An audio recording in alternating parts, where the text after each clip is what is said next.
Hello and welcome to yet another live session with us, The Bridge. Thank you once again to everybody who is going to be tuning in today evening. As usual, I have with me Pritish Raj, our correspondent from Delhi. Welcome, Pritish. Thank you for having me, Shan. Yeah, and today we are going to be discussing the Indian football ecosystem at large throughout the year of 2024, how things went, what all went wrong, what were the positives, and all of that. We'll have a detailed discussion on each of those topics. So again, once again, welcome to everybody who's going to be joining in. Let me quickly start off with the national team's performance, British. I think that's the best place to start from, right? And like we all know, it has been a terrible year for the national team. We played a total of 11 games throughout the course of 2024. We lost six of them and we drew the remaining five, and we scored just four goals, conceded 15. So the question is right there. Was this, in your opinion, the worst year for the men's national team that you have seen at least? Yeah, in a long time, yes, it was the worst year by far. Like we started on a very poor note. We started from AMC Champions Cup, and Asian Championship, the AFC Asian Championship, and we all know how it went. India was battered, completely battered in those three games, and that started the procession of Igor Stimac going away. Then the who will be the new coach. Then AIFF comes up with a genius plan of having a ISL coach the team along with his club responsibilities. So that is something that happened, and then India plays goes on. I think India played four more games against under Manolo. If I'm not wrong, 4 or 5 games, but we Four couldn't games, yeah. manage a win. Though there were some bright sparks at the end, like probably last couple of games, it looked like that there is something Manolo is doing, but still no Yeah, we'll discuss transition, more no about trans. the Yeah, I'll Yeah. discuss more about the transition from Igor Stimac to Manolo Marquez. But just to give people a little bit of context, so this year is the first time since 2014 that India didn't win a single match over the course of a calendar year. So the question is a legitimate one, and I guess the answer to it is probably yes, considering the fact that a decade back, the team that we had and the team that we have right now, it's probably much stronger than the one that we had in 2014 as well. So yeah, no, not many excuses there. But like Pritish mentioned, the year started with a very team 1-2 loss against Afghanistan in a FIFA World Cup qualifier, and then the things just went downhill from there. Pritish spoke about the AFC Asian Cup in Qatar. We had three terrible matches. We failed to score even once against Uzbekistan, Syria, and Australia, and we managed just five attempts at goal. So this is something that I want to come to next, Pritish. So Sunil Chhetri's retirement has been one of the flagship events of the year, right? I mean, flagship occasions, momentous occasions of the year. And with now Sunil Chhetri gone, uh, who are the realistic names that we can look at, who Manolo Marquez can look at more importantly to fill in that gap? Not necessarily as an out and out goal scorer for the national team, but Hmm. multiple people who can chip in with goals in certain matches. So I'll do one thing. I'll just present something for that. Wait, just give me a moment. I'll Yes, just go ahead. will realize it here that where the problem lies. Can you see my screen? Yes, let me add it 1 second. Yeah. Yeah, Yeah. So as we go can ahead. see, guys, this list is nothing.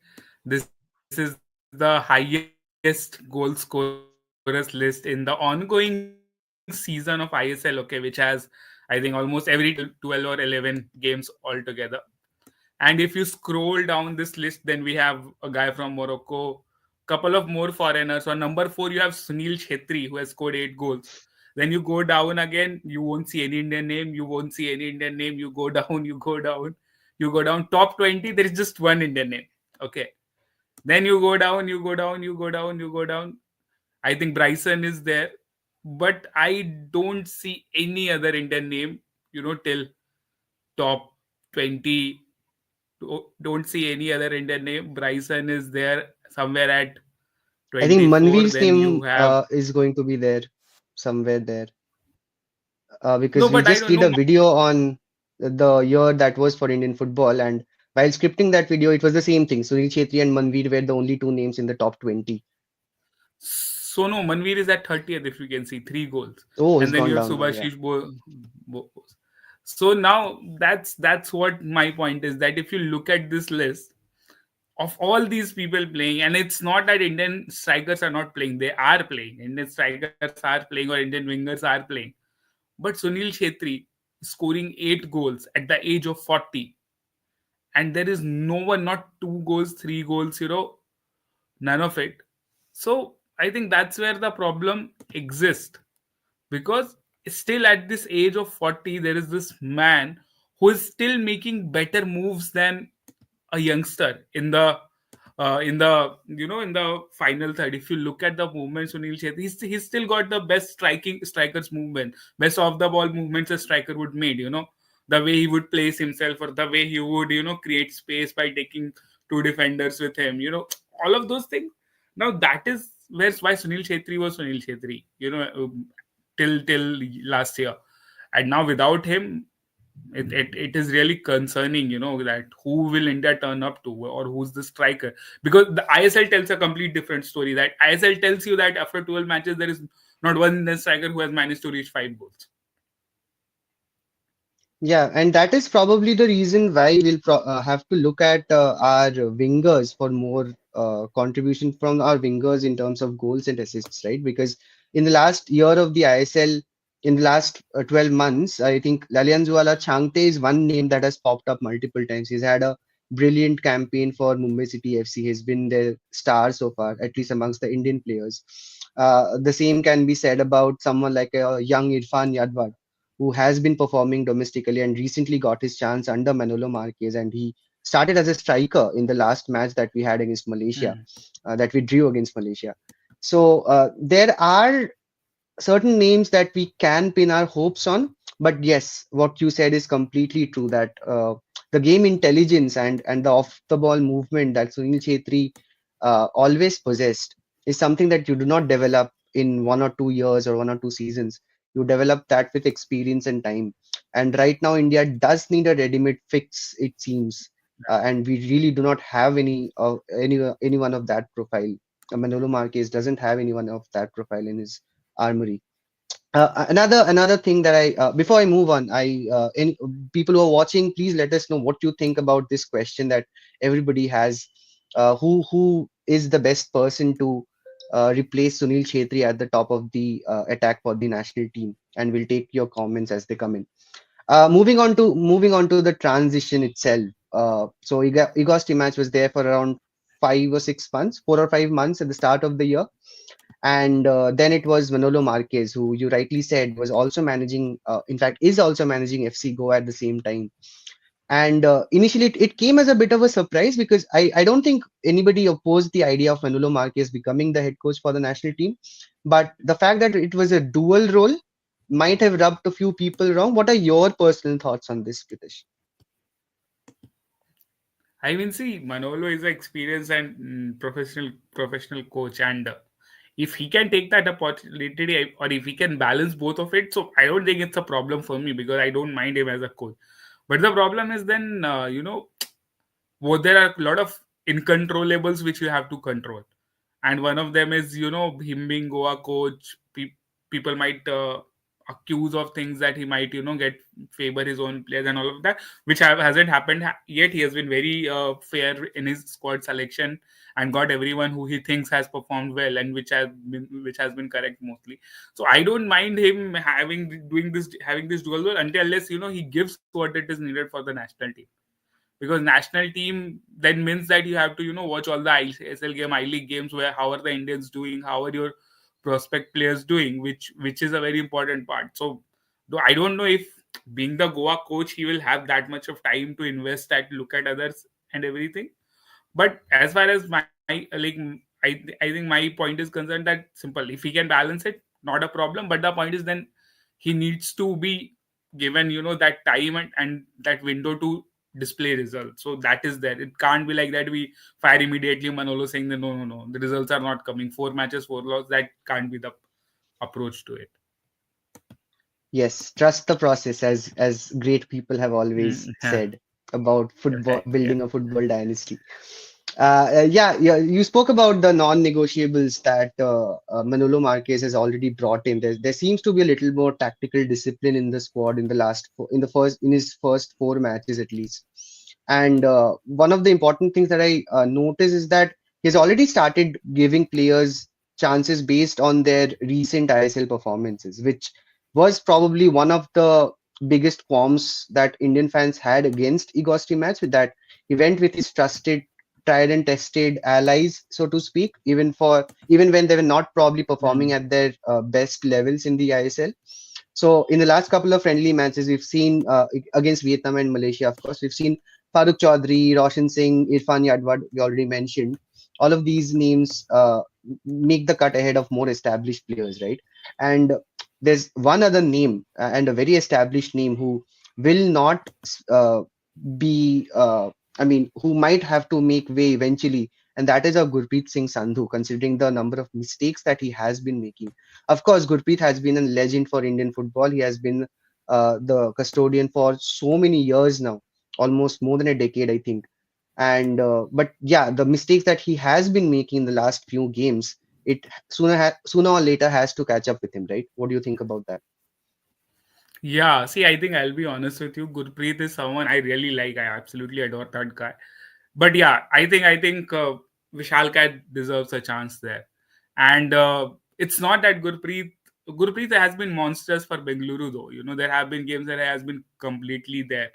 But I think probably it's time when, because Vishal Kat, you can't ignore his performance, the way that man has been playing, the way he has been doing it for Mohan Bagan. You can't just ignore that performance. And what I think is that probably it's time that they start sharing duties, or Manolo brings up a system where we see more of Vishal Kat. But anyway, I mean, goalkeeping, I'll be very honest, should be the last of our problems, because I mean, we manage to keep the good teams also at bay most of the times, because whatever the match situation is, Indian defense at times have done really well. They put their everything, but it's the forward, I think, that always keeps lacking.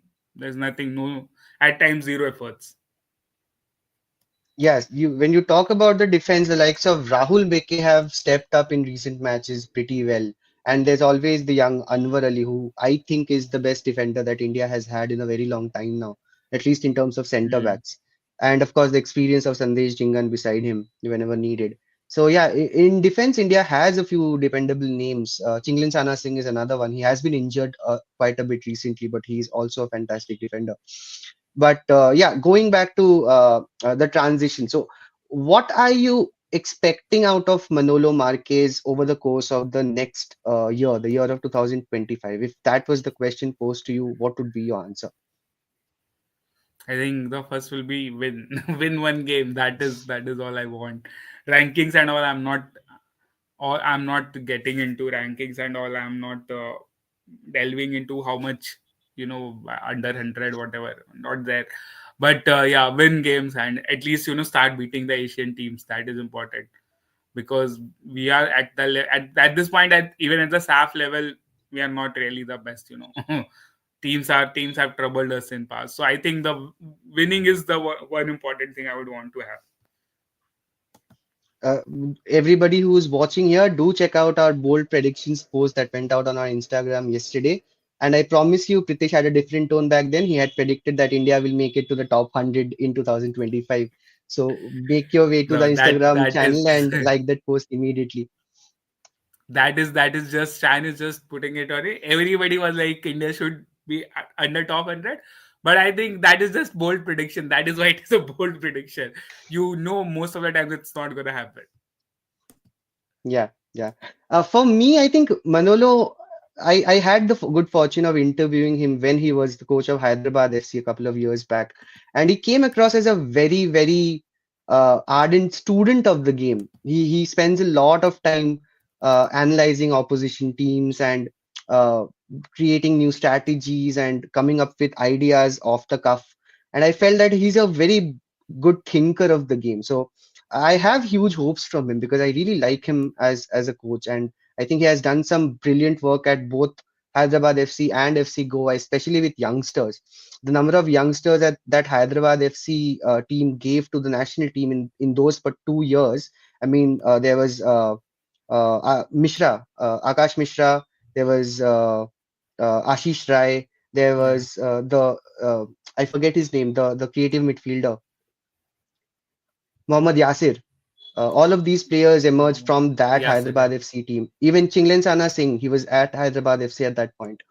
So I have huge hopes from him in terms of working with these young players that we have, and we have a lot of young players right now because every position that you see in the defensive positions, the midfield right now is headed by a 22-year-old Apuya, who's probably our best holding midfielder in the country right now. So you can imagine how Yeah. important it is that he comes up with a strategy to use them to their full capacity. Moving on to the next topic that I wanted to discuss, and this is going to be a little tricky because I wanted to take up the controversies that have come about in the year 2024. So the year started with Yeah. former legal head of AIFF, Mr. Nilanjan Bhattacharjee, claiming that the AIFF president, Kalyan Chaube, uh, basically alleging unethical practices that Kalyan Chaube had undertaken and misuse of funds of AIFF that he had alleged. That was followed later in the year by IOA President PT Usha bringing a making a statement against Kalyan Chaube of impersonating the position of CEO of the Indian Olympic Association. And then recently, Mr. Shaji Prabhakaran has once again voiced his opinions against Mr. Kalyan Chaube, saying that he has been part of many unethical practices in recent years, and that he's had issues of conflict of interest, a specific issue of misusing the brand of FIFA without their approval. So, considering all, and even the former captain and the legendary Baichung Bhutia came out and spoke to the media that, and he clearly said that he doesn't like Kalyan Chaube as the president of the AIFF. So, without doing the blame game, so to speak. When the president of your governing body of a sport as massive as football in India is accused of these things, how does that take a toll? Do you think on the way the national team is run or the domestic structure is run overall? What effect do you think that has had over whatever's happened in the year 2024? You already mentioned the right thing that there shouldn't be blame game, but that is the problem in Indian sports. In the Indian sports alley, Indian football, the Indian football space, anything happens, there are 10 people pointing fingers at each other. And my point is, who did it then? If you didn't do, if you were the one, who was the right person in that whole scene, then how does it happen that none of you figured it out? Like, what was the who? There is no accountability, so everybody is pointing fingers at everyone. Kalyan Chaube doing this, doing that. Definitely he's like, I don't really like the way his body has been functioning. There are a lot of things they do, and there are a lot of things of the pitch, on the pitch, that happens, which is not really the right way to run a federation. And but then everybody coming up and everybody going like crazy that, okay, this is what happening is wrong. So what happened when you were there? It's not Shaji Prabhakaran was not the general secretary of Indian football. It's not Baichung Bhutia didn't hold the technical head post under Praful Patel, right? They were all there in the position of power. What did you do? Nobody did anything. It's a cluster mess, and that is where the problem is. So obviously it is bound to come, all these issues that and the worst thing they do right now is just blaming it on the previous regime, that, array, those guys were there, what will we do? That's not how it works. You are the new president, you are the new governing body. So my point is that all of this is just a circus, I would say. Everybody pointing fingers at everyone, everybody blaming everyone, saying that, okay, I didn't know this happened without my consent. Arey, how did this happen without your consent? What were you doing? Where are you not accountable? You are accountable for it. So all these court cases, this is just sad. What it does is that, as a stakeholder, let's keep, for example, if we have to give, we belong to the media section where we are neutral. Let's keep us right. Let's talk about fans. What happens to them? They are demoralized. You open Twitter and you look how people react to this. They don't have anything. What will they do apart from outraging on Twitter? They don't have any option because there is no dialogue with fans. Fans will go crazy looking for one streaming link, and there will be no response from AIFF. What does that tell you? How much they care? They don't. So that is what is happening. Everybody, it's a circus that keeps going on.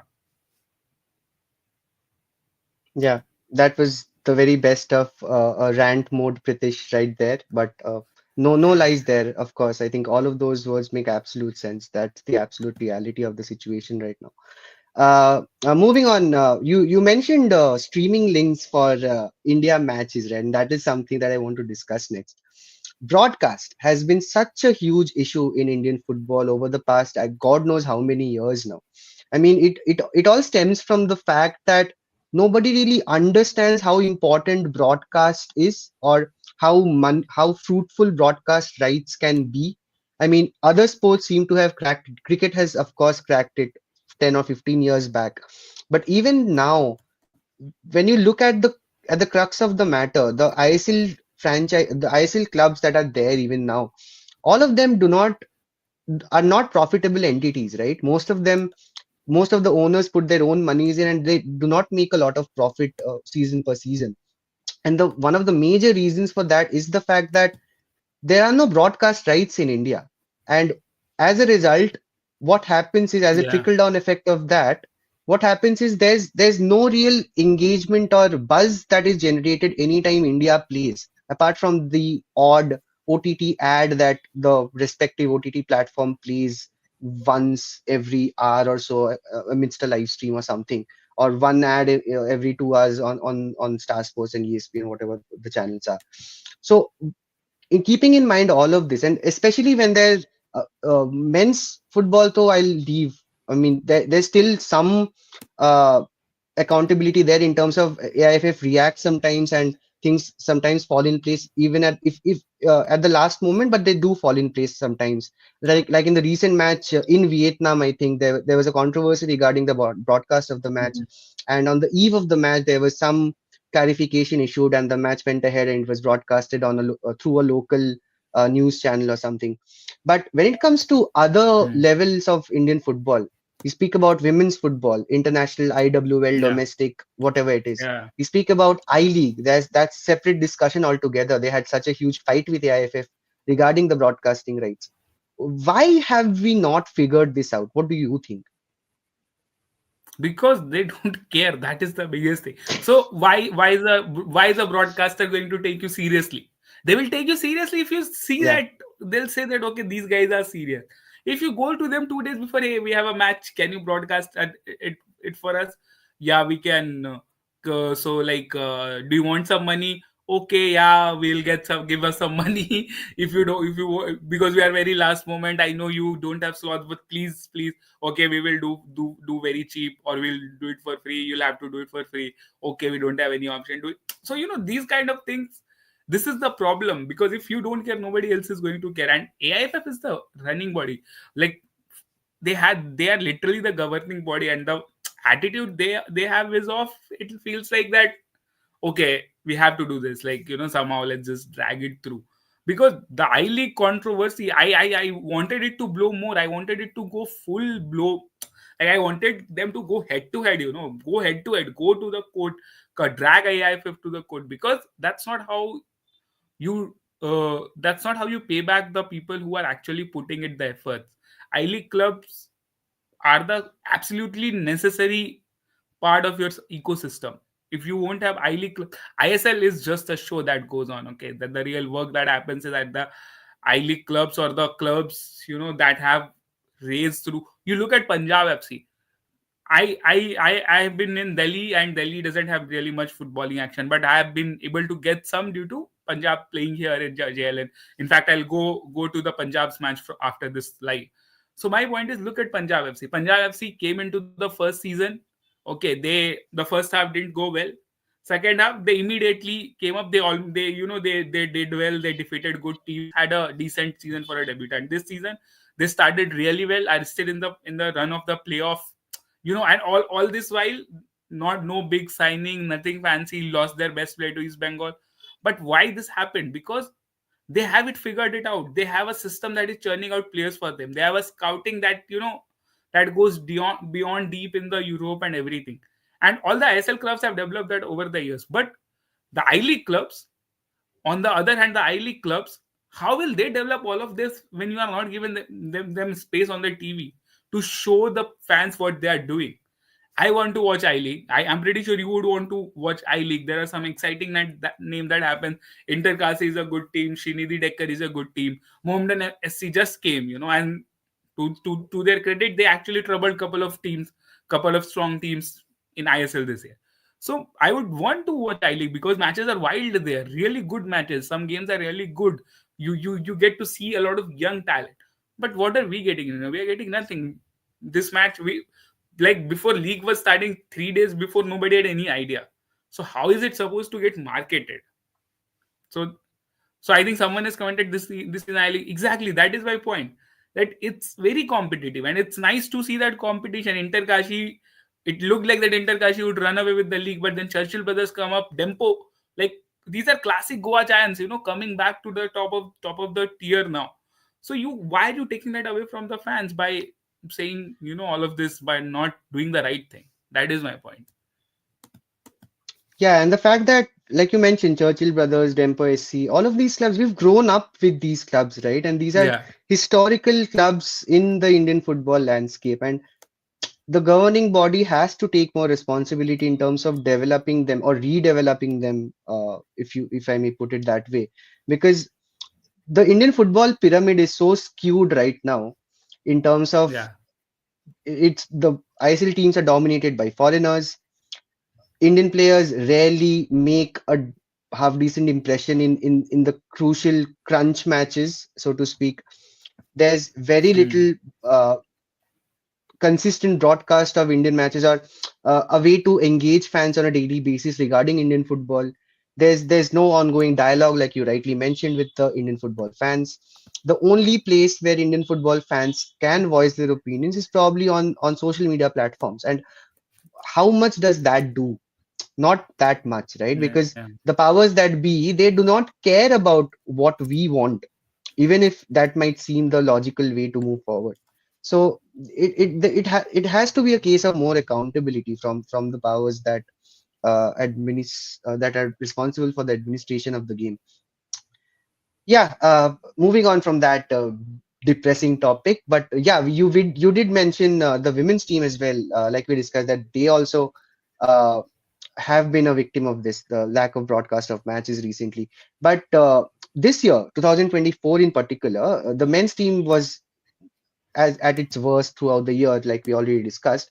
But it didn't help that the women's national team, which is usually the silver lining when the men's team is Hmm. carrying on with its misadventures, they also had a pretty forgettable year because the only tournament that they had of any real repute was the SAF Women's Championship, and they lost in the semi-finals to Nepal there. And we have been winning that Yeah. tournament for how God knows how many years now. So Indian women's football, how do you see that ecosystem developing? Is the Indian Women's League enough? Is enough being done for the league for it to generate as many players, a pool of players?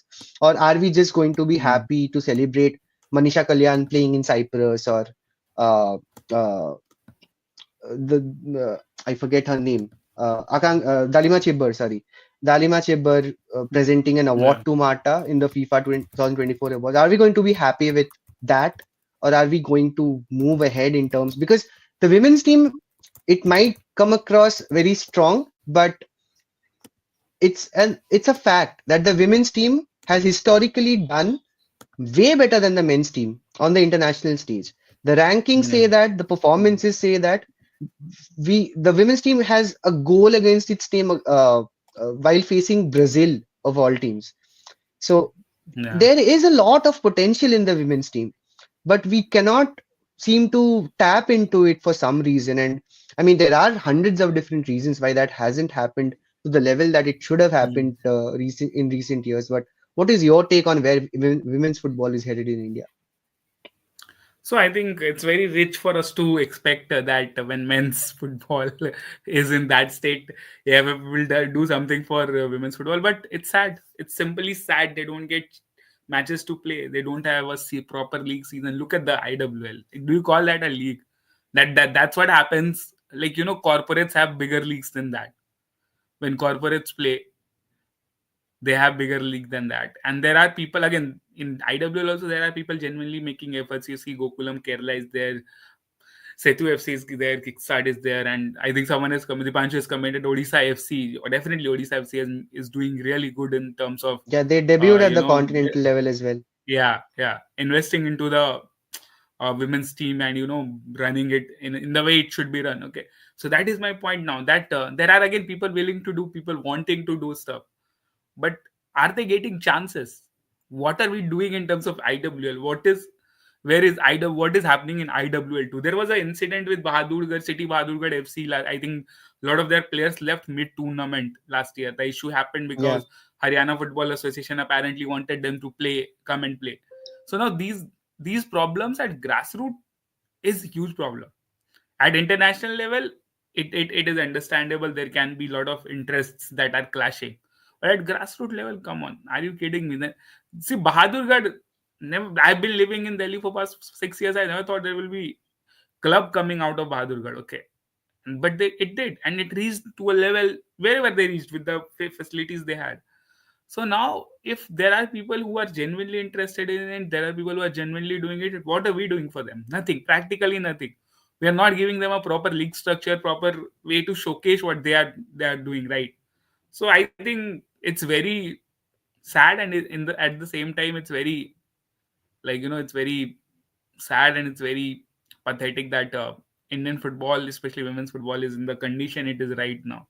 That Bangladesh has developed better. Look at Bangladesh. India should learn from Bangladesh. Like, that team is an example. Junior level, Bangladesh keeps beating us now. Junior level, senior level, SAF though. So that is my point. That there are people doing. The neighboring countries are focusing on it. They are developing teams. But what are we doing? We are just stuck. We're stuck from where probably we were 10 years ago, as you mentioned. Yeah, there are a handful teams like you mentioned, Setu FC, Gokulam Kerala, and Odisha FC, who have legitimately good women's sides who can compete at the national and international level. But the rest of the leagues, it all comes down to the league structure, right? And how you empower the league to function in its own way and set up it set up its own real little ecosystem and attract fans gradually. But if you don't empower the league, if you don't give it prime time slots, if you don't facilitate more fans in the stadiums, if you schedule matches at 12 in the afternoon in New Delhi in the hot summer, for example, I mean, it's just Yeah, common sense after a certain point. So yeah, that Dipanshu has also commented that Bangladesh's women are playing at the Asian event and we are not crossing qualifiers. So yeah, like Pritish said, yeah, it just resonates with whatever we have been discussing till now. Moving on to the last topic that I wanted to discuss before we end this live, uh, continental events. So we've seen the likes of Mumbai City FC, Mohun Bagan SG competing in AFC Champions League, AFC Cup, all of those events, right, in recent years. But due to India's rank going down in the last year or so, we've seen that the coefficient rank and all of that comes into play, and you get a lesser slot in a lesser tournament at the AFC level, which has subsequently happened with Mohun Bagan now. At one point, Mumbai City FC was playing in the AFC Champions League proper. Now, Mohun Bagan is playing in the AFC Champions League 2, and East Bengal has qualified for the AFC Challenge League, of course, which is the third tier of the AFC competitions.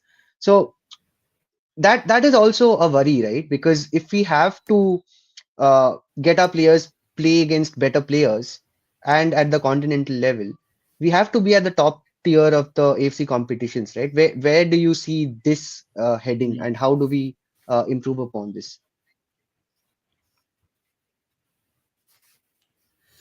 I think it's a very tough road for India at the continental level. Honestly, there is a lot of competition, and there is a lot that other teams are doing, and we are right now. Let's just accept it that we are not there. We are not right there. Okay, we are far away from anywhere being close to continental level at the continental level. Yes, we can blow our own trumpet. Oh, we are doing that. Indian league is so competitive, blah blah blah. But that's not the truth. You are nowhere close to the Asian level, and let's forget about world level. So we can't even think of. So I think it's a very long road, and it will start only once the teams start focusing on what is required, and and obviously another reason is that ISL has kind of become saturated also. So yeah.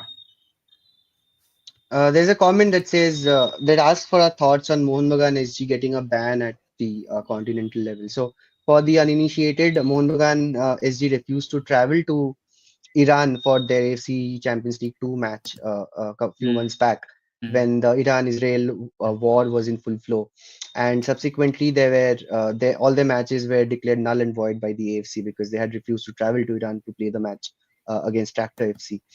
So, yeah, I mean, it's a very difficult thing to comment on because you cannot really blame the club to uh, Yeah, yeah, prioritize the health exactly. and safety of the players, right? And on the other hand, it's difficult to understand AFC's decision. I understand that, but if you put yourself in their shoes, it's a continental tournament involving X number of clubs from X number of countries across the whole continent of Asia. And when one club does not appear for a match, it can jeopardize that entire group, and subsequently the qualification scenarios and the elimination scenarios come into play. So I mean, it's difficult to understand, but you kind of have to accept their decision. You cannot argue against it. But yeah, there could have been probably a middle ground. We could have probably organized a neutral venue for the match if there was better communication across the stakeholders, is what I feel. But then again, you cannot really blame Mohun Bagan for Yeah. not sending the team because they had to prioritize their players, right? And this is coming from an East Bengal fan, by the way. So yeah, Yeah. Pritish, your thoughts? Yeah, I think that is what I would also say. Like, first of all, I will appreciate Mohan Bagan that they have very strong intelligence, present in Middle East, because they exactly predicted the same thing. They predicted that this is going to Yeah, end. It happened, and I would the not go. next night, I think there were some Yeah, major news yeah. coming in of Yeah, missiles and yeah, all going the on. rockets were flying literally. So I'm not going to blame Mohan Bagan for anything. I'll be very honest. I would not go to a place like that, to even if it's the biggest game of my life or anything. And I think badminton, how was mentioned rightly, that Iran also didn't play at their home after that. After that, everything broke out the next match. But why is Mohan Bagan getting banned? It simply shows that Iran controls a lot of power in AFC, so hence whatever happened. But I don't think Mohan Bagan should be blamed for anything. They did the right thing, and absolutely important to protect the players. And you can't just take everyone there and get stranded in middle of a war zone. It's not worth it. Yeah, yeah. Yeah, so that is pretty much it. That covers all of the topics that I really wanted to pick your brains on. We'll end this episode with what we can look forward to in the year 2025. What do you think we can look forward to, Pritish? First thing I'm looking forward to is an Indian striker scoring at international level and ISL. Okay, that is something I would really want to have. But on a separate note, there have been few positive developments in terms of a lot of. I have seen a lot of private grassroots events. Like, for example, one I recently attended was India Khelo Football. They're doing some good job there. They're doing some good job there. Scouting in India has become a trend. People are becoming scouts. A lot of scouts are getting developed. That means that in coming next 5 years, India will have their own guys scouting Indian players and foreigners also for the league. So I think there are a few positives. You have to look at it, and I think that I would want that to continue, along with this whole circus of administration getting solved. I would really want that, because every day there is a new drama, and you don't know who is the culprit. And once you open social media, or once you go through those PR articles, it seems like that there are so many people who are responsible for it. So I think the best two things I would want is Indian striker, and no more drama, please. Just stop it with it. No more drama, please. That is probably going to be our thumbnail for this video when we share it across socials. Thank Yeah. you, Pritesh. As usual, thank you for joining. It was wonderful to chat with you as always. Indian football, we had a very detailed discussion. But yeah, like Dipanshu again mentions, that we have to give these players a little bit of time and Yeah. let the manager cook in footballing terms. Yeah. So yeah, hopefully Manolo Marquez can be the architect for India's rise in international football once again, and hopefully the domestic structure solves itself out. Yeah, thank you, Pritesh. Thank you, everybody, for joining in. Thank you for your comments. And please stay tuned to The Bridge for all your sports needs, news and updates on thebridge.in, all the updates across our socials, and keep the notification button turned on for notifications for every YouTube post. Thank you and goodbye.